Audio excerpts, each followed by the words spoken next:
Next, we are going to discuss what are the different Spark APIs. So APIs mean application programmable interface.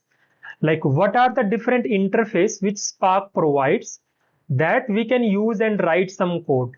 So there are different levels of APIs which are provided. So we will start with the low level APIs. So the lowest level are RDD, which is called as resilient distributed data set, and distributed variables. So resilient distributed data set, what it means is, resilient means fault tolerant, distributed means which is distributed across multiple nodes, and datasets means dataset, right? Let's say we have a very huge amount of data that is distributed across multiple nodes, and there is a logic or some tracking like which data resides where, so that whenever there is a failure or we lose any track, we can again go to that place, read that data. So that interface, it is called as RDD. And distributed variable, these are some programming variable which are available to all the nodes in the cluster or in the compute, so that they can share information with each other.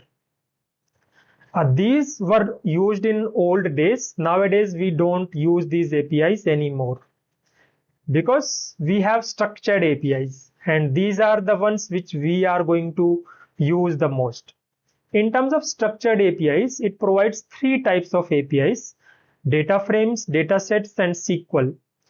So what is common across all these three is that the distributed data which is available as a RDD, that is presented in terms of rows and columns, like the tables we have.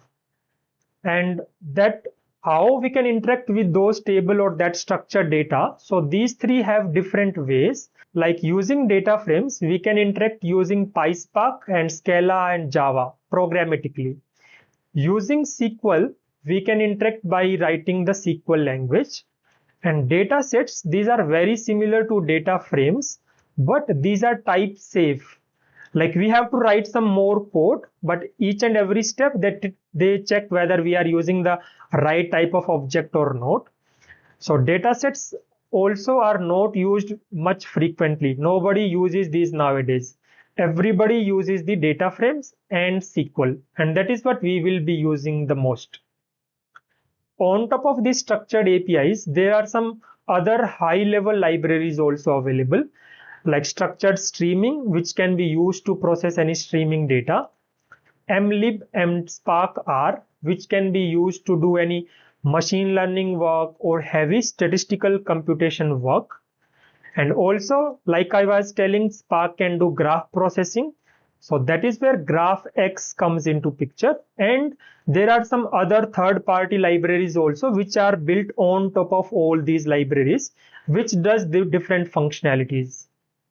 So in this entire series, we will talk mainly about the DataFrames, where we will be writing a lot of PySpark code, and the Spark SQL.